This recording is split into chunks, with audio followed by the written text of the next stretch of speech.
I've been attached with the feeling of waking up with you by my side. Nung nakaraang buwan nga lang guys, ay nalaman nga natin na itong ang ating Bel Mariano ay nanalo nga bilang Best Drama Actress sa Can't Buy Me Love sa Golden Laurel Awards 2024 na kung saan ngayong araw ay in-awards na nga ito sa ating Bel. Narito nga guys sinasabing video. And the Golden Laurel for Best Drama Actress goes to Bel Mariano for Can't Buy Me Love.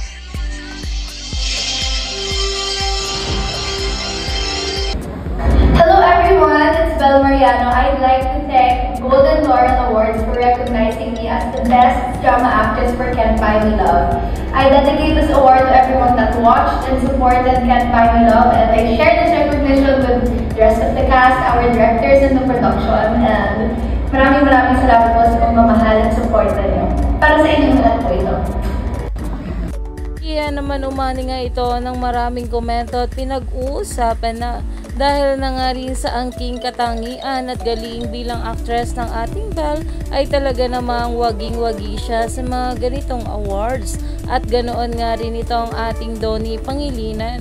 Kaya naman stay tuned lang tayo for more updates sa ating Donnie at Bel sa mga susunod pa na ayuda.